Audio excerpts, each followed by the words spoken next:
राधे राधे दोस्तों। कुछ दिनों से देख रहे हो कि चीफ जस्टिस ऑफ इंडिया के बयान के बाद से काफ़ी यूथ नाराज़ हैं। एक्चुअली यूथ उन्हें कॉकरोच की तरह है। उनका बयान था कि ये मीडिया या अन्य ट्विटर बंद करके, यूट्यूबर बंद करके कॉकरोच की तरह वर्क करते हैं।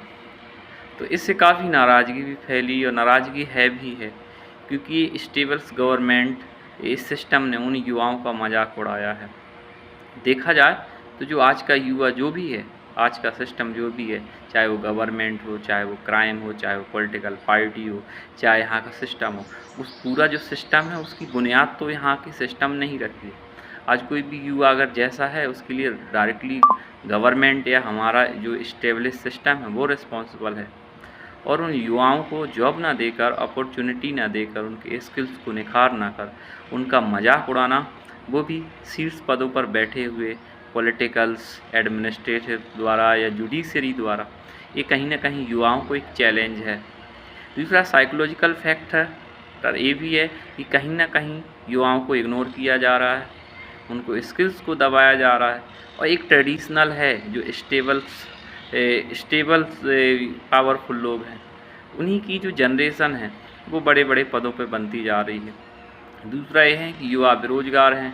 कहीं ना कहीं जो सरकार है उसके प्रति फ्रस्ट्रेशन भी है, नाराज़गी भी है। और इस नाराज़गी, दूसरी नाराज़गी है इग्नोर करने की। तो कहीं ना कहीं जो फ्रस्ट्रेशन है वो कॉकरोच पार्टी को हेल्प कर रहा है काफ़ी। दूसरा है कि जो हमारा जो देखा जाए सोशल स्ट्रक्चर है, सोशल स्ट्रक्चर में भी काफ़ी नाराज़गी है, क्योंकि जो हमारा जो सोशल और इकोनॉमिक स्ट्रक्चर है वो काफ़ी वीक है। एजुकेशन को लेके तो ख़ास तरीके से एजुकेशन में कोई स्किल्स गवर्नमेंट के द्वारा प्रोवाइड नहीं किया जाता। यहाँ सिर्फ डिग्रियाँ बांटी जाती हैं और फिर उन्हीं डिग्रियों को गवर्नमेंट नेगलेक्ट करती है कि आप में स्किल्स नहीं हैं। अरे आपने स्किल्स सिखाया कहाँ है लोगों को, आपने स्किल्स सिखाया कहाँ है यूथ को, और आज मजाक उड़ाया जा रहा है। तो इसके बहुत सारे फैक्टर हैं। और दूसरा है कि कॉकरोच पार्टी को गवर्नमेंट, जो स्टेबल गवर्नमेंट कोई भी होती है, रूलिंग पार्टी, वो चाहती है कि कैसे भी ब्रेक किया जाए, बदनाम किया जाए और डिफरेंट तरीके से परेशान भी किया जाएगा। और बहुत सारे फैक्टर्स हैं इसमें। तो ऐसा नहीं है कि भाई उनने कॉकरोच पार्टी खड़ी कर दी कि तो स्टेबल्स गवर्नमेंट को चैलेंज कर दिया या उनकी वजह से। हाँ, स्टेबल्स गवर्नमेंट बदनाम ज़रूर करेगी, एंटी पाकिस्तानी, एंटी नेशन, इस तरीके की चीज़ें कर भी सकती हैं। देखते हैं आगे क्या होता है। लेकिन जो युवाओं का जुड़ाव है वो कहीं ना कहीं बताता है कि जो हमारी जेन जी जनरेशन है वो कहीं ना कहीं चेंजेस की ओर बढ़ रही है। कहीं ना कहीं फ्रस्ट्रेसेस है, कहीं ना कहीं प्रॉब्लम में है। उनके प्रॉब्लम को सॉर्ट आउट करना बहुत ज़रूरी है, अदर इसके लंबे लॉन्ग इफ़ेक्ट होंगे और रूलिंग गवर्नमेंट के लिए एक चैलेंज भरा कदम है।